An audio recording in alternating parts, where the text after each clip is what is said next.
Hello, everyone. This is the Jorge Rivas Show.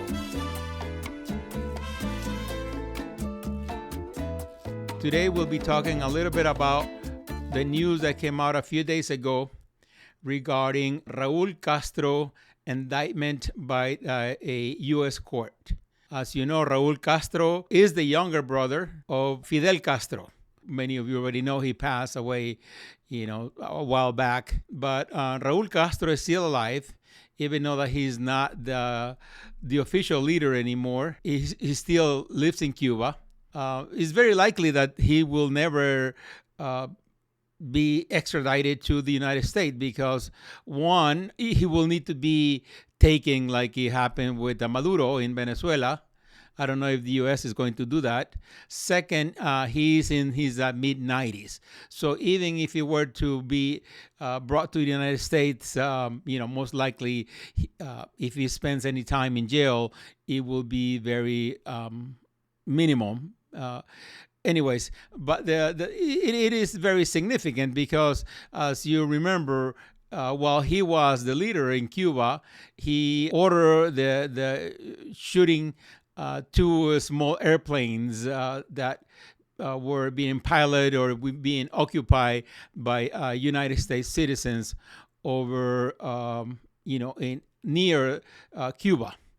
Anyways, but at the same time, we need to realize that not only they killed those people in those airplanes, but also they kill thousands of people in Cuba and many other people around the world, because the idea behind or their goal worldwide was actively expanding the ideology of communism. And Latin America was not the exception. Back, as early in the late 1970s, throughout the 80s and part of the 90s, Cuba was receiving a lot of military equipment and technology and supplies and, all kinds of military armament to share with other in other countries. And one of, in the section of Central America, including Nicaragua, where you had the Contras, you had the fight that was going on. Also in El Salvador, you had the guerrillas that were trying to overthrow the government at that moment, even though that it was not a great government. But I know that people were afraid of the idea of the guerrillas winning the war or taking over the government, because even in the early 80s, when I was still living with my parents in El Salvador, I remember maybe I was between 10, 12 years old. I remember hearing conversations of my dad had it with other people in the neighborhood. My dad and my mom, they own a small farm. It wasn't a big farm, but it was big enough to, to put food on the table, to buy us what we need to go to school, and, to have a decent life. And the thought of what they knew about Cuba, the communist government in Cuba had taken a lot of the land that people own, and they were rationing food, and that was very scary. I remember hearing my dad and their neighbors talking about that. How scary that thought was, that something that they have worked so hard will be taken away from them. And then that they will give him rations. They will give him, okay, you can only eat 5 eggs in a month, or who knows, or, maybe a pound or 2 pounds of sugar, just like a list of things that you can only have in a communist country.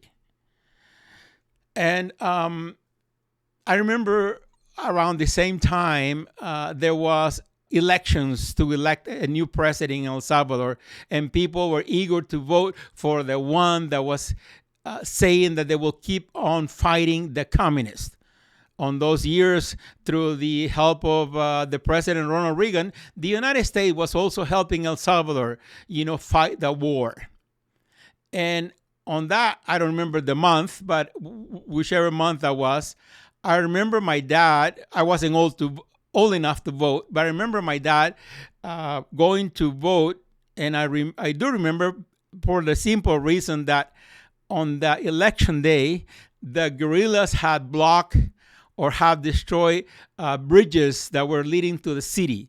And there was fighting going on that particular day because they were stopping the traffic, they were stopping buses, and they were not letting no one get to the city because they didn't want people to vote and choose the president that was going to keep fighting the guerrillas. I remember my dad sharing the story that when they didn't see any traffic, not cars, like pickup trucks or buses going by, they started to walk towards the city. It was a few miles away, but they were willing to take the time, I guess, to walk to the city to go to vote.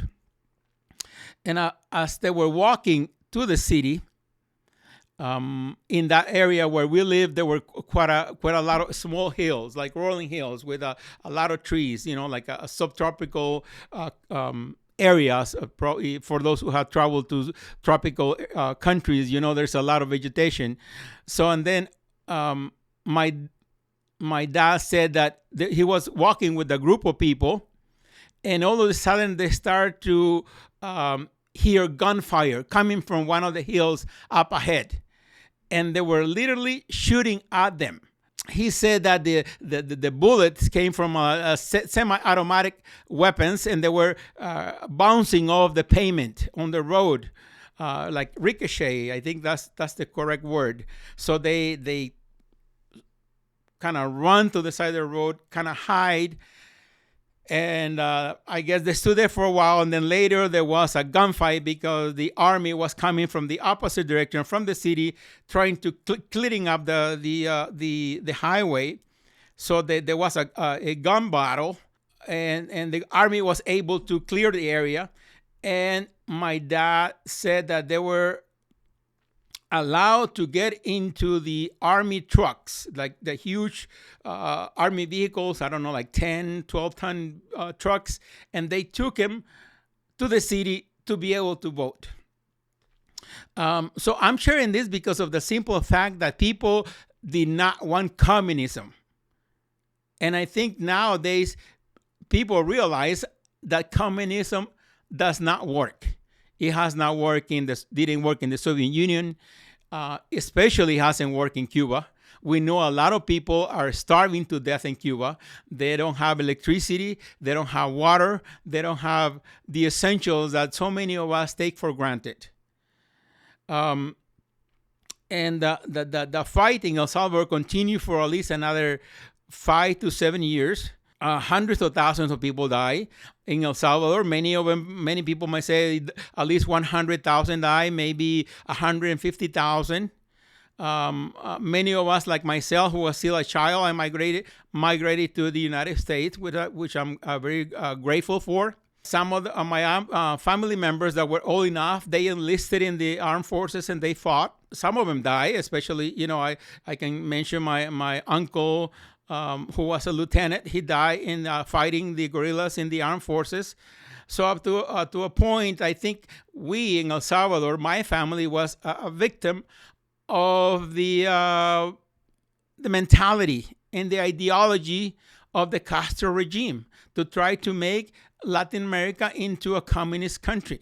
I feel that his indictment nowadays, it is. For me, I approve it. It is part of doing justice to something or to some people that have caused so much pain, and they have that mentality that they don't want to let go of what they started. Because for them, communism is great because they are maybe the 1% or up to 5% of the citizens or the ones that are in charge in government. They have a great life, big homes. I know that Fidel Castro died with hundreds of millions in his possession. So for the top percent, it works great, but for the bottom 95% is hell. it is great that finally someone is doing something about it. And I I I have emotions, because simply because, like I said, not only my uncle died, other family members died after the war ended in El Salvador, in the when the after the collapse of the Soviet Union. We had so many young men that had been trained to kill, young men that belonged to the guerrillas, that the only thing that they knew was how to kill other human beings, because that's they were trained for. And that created another chaos, because there were so many people that did not have the opportunity to be someone without carrying a weapon or without killing somebody else. And like I said, I'm so grateful to live in the United States, because if you work hard, you stay out of trouble, you're honest, you can make it, you can be successful, and you don't need no communism. Thank you so much, and God bless America.